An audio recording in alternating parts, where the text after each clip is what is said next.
Ladies and gentlemen, a very good evening. You're watching the News Night and I'm Deepthi Sachdeva. Today we are talking of a fascinating story. This is about the Iranian supreme leader who vanished. He vanished during a war. Remember this. There was not a whisper, there was not a photograph, not even a prayer. But then, suddenly after 9 days of global silence, the man has finally surfaced and he has spoken today. But not from a podium, but from a teleprompter. Ayatullah Khamenei has appeared in a pre-recorded video, parts of which you see on your screens. Now, he said multiple things, and I'll tell you what he says, but that is not important. He's declared a slap to America. He says there could be a collapse of Israel and also a victory for the Islamic Republic. But you know what is the catch? And what is it that you must focus on tonight? If you look at this particular video, there is no timestamp. We do not know when this was recorded. There is no location. So where is he right now? Is this in real time? Again, no word on this. And clearly there is no word on Iran's nuclear losses or casualties. A lot of you have been asking if this is a part of a deep fake. Has this been created using artificial intelligence? We do not know. But what is the question that you must ask yourself? There are just two questions.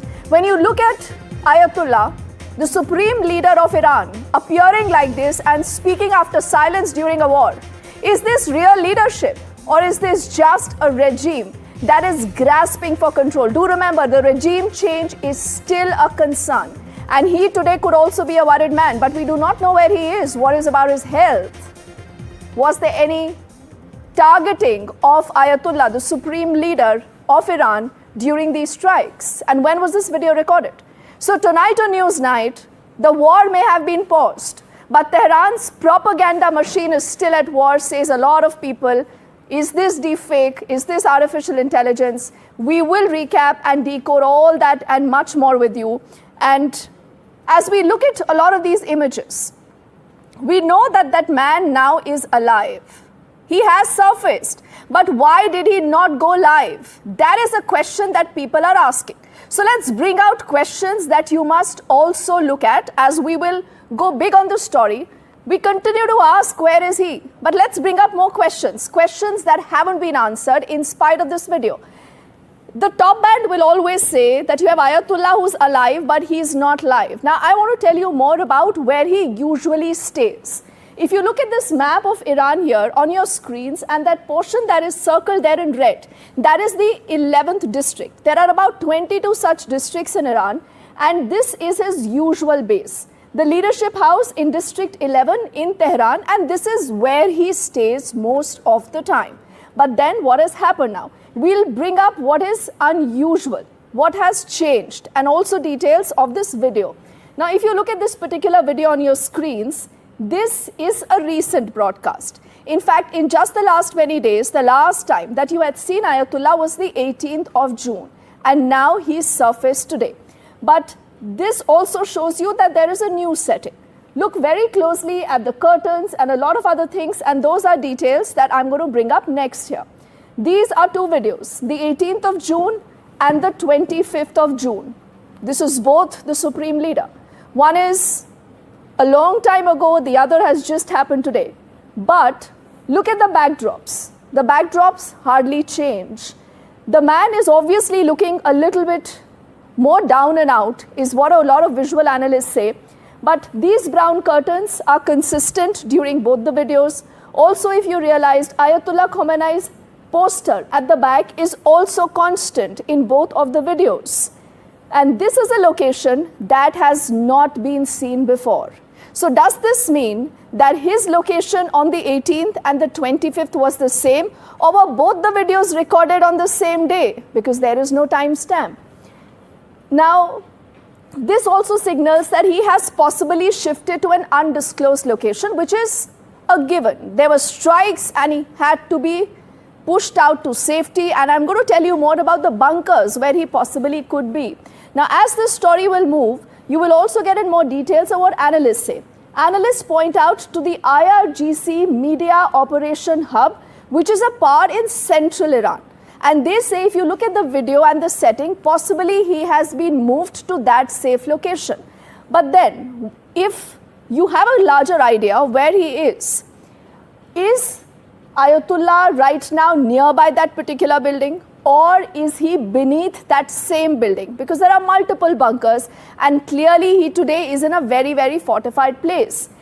He has been avoiding vehicles amidst a lot of these car bomb fears, which you have seen the Mossad, that is the intel agency of Israel, actually using time and again. But again, look at these two videos, the 25th of June and the 18th of June, because the story lies here. When were they recorded? Why is there no date stamp? Why is he reading from a teleprompter? When was all this done? And where is he? Is he still in a bunker? Has he been hurt? Is he in a hospital? Is he even in Iran? These are multiple questions people continue to ask, but we will also now help you understand what happens when you are inside a bunker. Now, this is through artificial intelligence that we are just reimagining what could happen in a bunker. Now, this is actually what a bunker could look like. We can tell you that he was rushed to an underground bunker hours after the Israeli strike. If you look at Iran, large parts of it, remember, has those stones, it has mountains. The terrain is such that you can be able to create such bunkers. Let's move. As you will see this entire image now moving, and this goes inside a bunker. So these are portions of inside a bunker. He actually moves in here with his family. His entire family, the buzz is with him.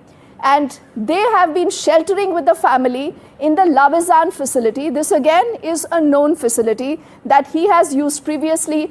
Again, through artificial intelligence, we are just helping you understand where could he be, which bunker, what he could be doing. Now, this is again a portion of a bunker that you see, and we keep going down just to help you understand the impact. Now, this is the same bunker that was used during Iran's April and October 2024 attacks on Israel.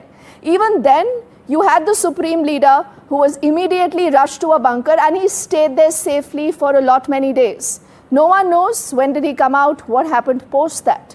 And all this is also high-tech. It has a lot of surveillance. No one has easy access. So whether you look at how this surveillance is actually going on, provided by the multi-layer of security also there, it is guarded by an elite and a secretive unit. It is so secretive that even top people in the Iranian establishment are not aware about this. Who's manning this? There are no answers. It is that much of a secret. We move again as far as the bunker is concerned to get you more details of what is it that we know through different media reports coming in different outlets. This has a 24/7 protection by a covert security force, keeping in mind, remember, that he is a high-value target. And clearly, you have to keep him safe because that is what Iran obviously wants to tell the world. We move on more to get you more pictures that have been created by artificial intelligence on these bunkers and life inside this. He's shielded against infiltration and also assassination. Such are the techniques, such are the walls, such are the equipments, and we do know there is hardly any connectivity that Ayatollah, the supreme leader, has with the rest of the world. But that is the challenge. What about the people guarding him? Do they keep mobile phones? Could there be surveillance on them? These are important questions. But at this moment, I want to get in Dr. James Dorsey. Okay, we'll get him in just a moment. I think John is also joining us. Rosmondo, he's a global commentator and also a commentator on the US national security. John, thank you for your time here and thank you for speaking to us on NDTV. You've seen Ayatollah surfacing today. He's broken his silence. But when you look at the video, and we'll put out that video also on our screens, there are a lot of questions being asked whether this is a part of deepfake, this is genuine. Where is he? Why did he not go live? Well, let's put it this way. As you've been pointing out, he's a subject to assassination. The Iranians know just how well penetrated the IRGC is by the Mossad. So, it looks like genuine, that, it's real. But, as you say, you don't know when this was taken, but, his message is clear. Iran is not going to give up its nuclear program, and it would view doing so as surrender. So I think that this is a message that the Supreme Leader is still alive and that Israel missed him. You say that this is clearly a message that the supreme leader is alive. But then, John, the next obvious question that a lot of our viewers would be interested in, in today's day and time where deep fake and artificial intelligence can create a lot of those videos, if I'm just looking at these two videos, whether it is the 18th of June or today, 25th of June, the backdrop is the same. The man is looking much the same. He's reading from a teleprompter. It is the same setting. How do we know it has not been recorded on the same day? Well, we don't know, whether it's been recorded in the same day. However, if you look at AI-generated video, it's not as crisp as authentic video. It's not to that level of technology yet. So, you can just look at different aspects of AI-generated video and still be able to tell the difference if you know what you're looking at. Interesting, because I think this is a very, very important detail to look at. And I want to talk about the role of Mossad when it comes to Iran. And John, allow me a moment, because I want to go big on this and get our viewers a little bit more detail on how does this intel agency really operate, what do we know about what it has done in the past, and why today Ayatullah had to be moved to that secretive facility. We are going to get those details here on our screens here as we continue to ask, where is he? Why did he not go live? Now, how deep is the Mossad inside Iran? Mossad is the intel agency of Israel, said to be working with precision, with surgical strikes. That's exactly how it operates. Mossad, if you just even Google about it, you will realize the kind of, assassinations that it really has been linked to. 2020, Fakhrizada killed by the remote-controlled robot. This again is a very important assassination that Mossad is linked with. In 2023, you would recall that the Hamas's chief, Haniyeh, was also blown up. And this is how you had a lot of that Hamas leadership almost crumbling. Even Nasrallah eliminated with bunker busters. So they showed you their power, whether it is on the surface, whether it's in the skies, or whether it is deep below. They are capable of putting out that kind of a precision strike. Now, a lot of this intel, you would wonder that you have Mossad that is operating inside Iran, but how do they get information? How can they get information about Ayatollah? A lot of this intel is traced to Ayatollah's inner circle, and that has been a problem. Who really are those people who possibly could be passing on that intel? And on this point, John, if I can come back to you, there has been a lot of concern about the fact whether Ayatollah is safe or not, about his health condition, who's calling the shots in Iran. So do you believe that with all that conversation picking up pace in the last few hours, this video that has been released, that is edited without a timestamp, will this quell all that speculation? عمرك سمعت عن هارد ديسك بسعة 8 تيرا بايت؟ It's ever going to quell speculation, but the one thing that you have to realize is that there's a lot of dissension inside the Iranian regime against the Ayatollah.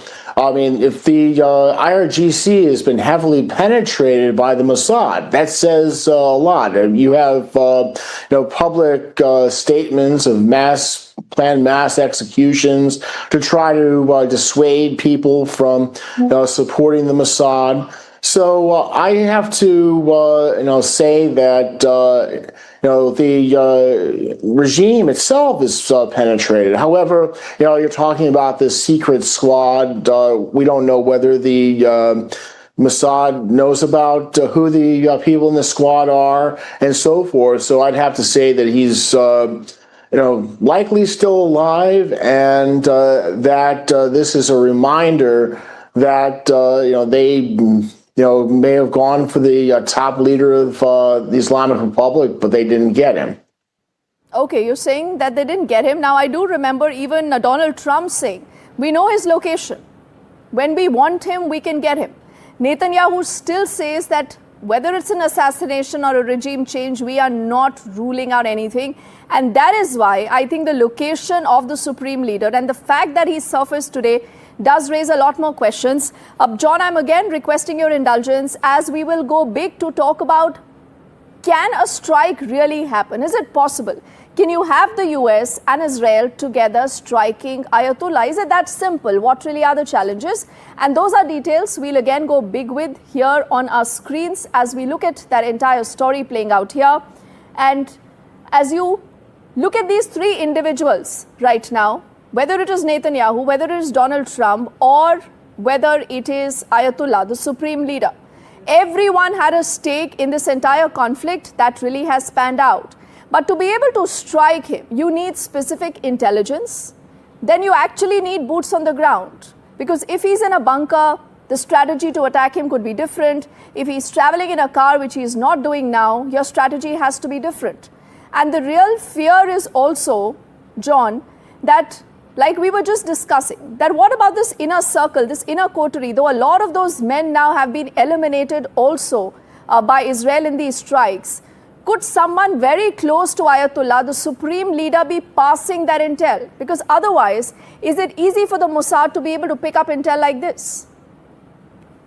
Well, they probably have penetrated people in the inner circle. I mean, that's why they knew where these people were. I mean, the Mossad was able to create a fake phone call that got the top leadership of the Iranian, of the IRGC together, and they were able to blow them up. But I think the thing is has Donald Trump and Benjamin Netanyahu decided to eliminate the supreme leader? If he had been assassinated, the way that Ibrahim Raisi arguably was done by the Mossad in the helicopter crash last year, his death would have been announced by the regime. The fact that no such admission has been made suggests to me that he's still alive, because you had the same thing with Hezbollah. They eliminated Hassan Nasrallah, and Hezbollah was forced within 24 hours to admit that he was dead.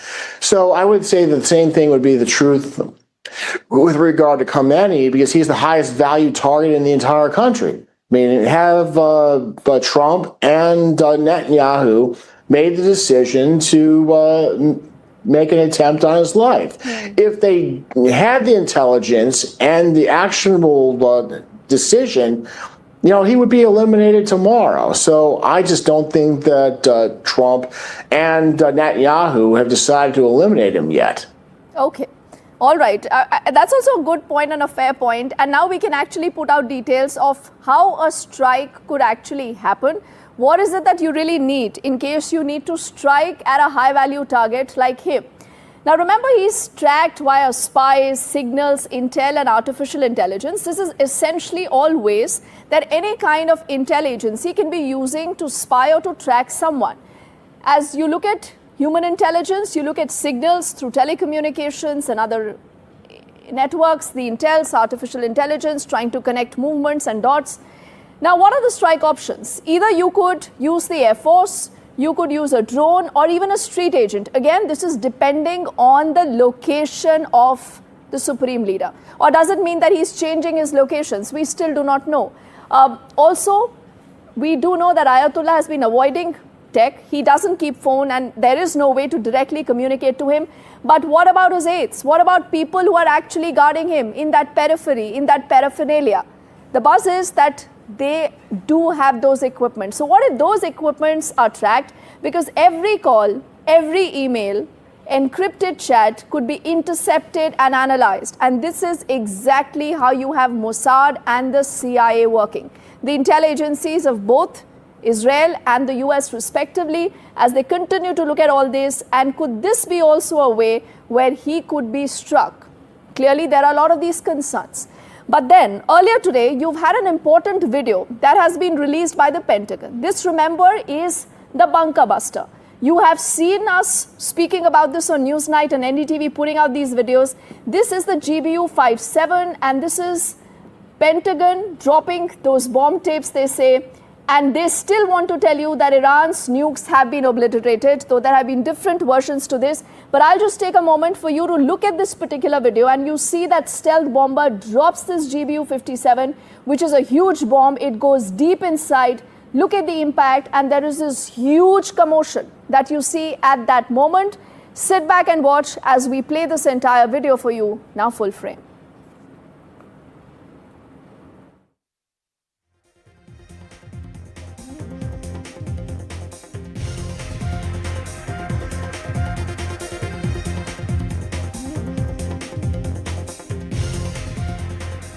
And I want to go back up to John on this particular aspect also. John, we've seen Pentagon releasing that particular video of the bunker buster, the GBU-57. There's a lot of conversation about the nukes also. And it is these nukes that make Ayatollah very, very dangerous right now. So what have we achieved in this entire conflict if, Ayatollah is still alive there and he's actually challenging America? He says, you know what we did at the Qatari air base? Well, let's put it this way. The attack on the Qatar air base was just symbolic, but the Pentagon briefing yesterday had the chairman of the Joint Chiefs of Staff saying that there's no way that the enrichment facility at Fordo could remain operational with dropping 12 of those 30,000-pound MOP bunker busters. As a result of that, the Iranian nuclear program has probably been set back by 5-10 years or even more. If we look back at the precedent when the U.S. CIA worked with Mossad to plant the Stuxnet virus that destroyed a lot of those centrifuges, they got back into the game. The Ayatollah is saying that we're not giving up. I mean, they'll rebuild. Maybe China will help them. Maybe, they'll get assistance from North Korea or some other, rogue entity. But, he's vowing that this nuclear program is not over and that no negotiations will bring an end to his program. Okay, but a lot of conversations also about Ayatollah today. Is he as strong as he was? Or, you've seen a lot of his close guards there, people very close to him, whether it is in the military, the intel, who've been neutralized as far as the strikes are concerned. So let's also talk about them and then explain to you the importance today of why today Ayatollah is even more weak as the US and Israel would want us to believe, because look at who all have been eliminated. This is Saeed Azadi, commander of the Palestinian Corps, and these are top Iranian military commanders who have been neutralized during these strikes. We'll bring up more details about him. He was a key coordinator between Iran and Hamas, allegedly also responsible for funding the Hamas, the same Hamas that is a proxy as far as Iran is concerned. The other man we are talking about is Major General Ali Shadmani, the wartime chief of the staff, close aide of the supreme leader. He has again been neutralized in these strikes. He was critical for the IRGC and also the Iranian army, and that is why a lot of their strength gets depleted now. The other man is General Hossein Salami. He was the commander-in-chief of the Islamic Revolutionary Guard Corps, and again someone said to be very, very close to the supreme leader. And he also controlled Iran's terror nukes. And this is, again, another important man, the chief of the staff of the Iranian army, Major General Mohammad Bagheri. He has also been neutralized. He was the second highest commander after Ayatollah. And when you're looking at all this happening, who's next? What could happen? Could there be a regime change? Now, there has been a lot of conversation about Mojtaba Ayatullah Khamenei. He, in fact, is the second son of the supreme leader. Deep ties with the IRGC and Iran's clerical establishment, and he is also said to be right now in the same bunker where Ayatollah is. The other man is Ali Reza Rafi, the trusted confidant of the supreme leader. He holds key positions, the second deputy chairman of the Assembly of Experts. This is what possibly is also being discussed. The buzz is that Ayatollah himself has named people to be able to succeed him in case, you have an eventuality. The other man we are talking about is Ali Asghar Hijazi, the political security and affairs official in his office, powerful intelligence official. Again, tipped to succeed Ayatollah in case a need is. Ali Akbar Velayati, the former foreign minister, said to be again very, very close to Ayatollah, and that is why he finds his name on this list. Mohammad Golpaingi, the chief of the staff in his office, again, most trusted. So at least 5 names is what we have discussed. John, and this is going to be my last question to you as we look at more developments on this story.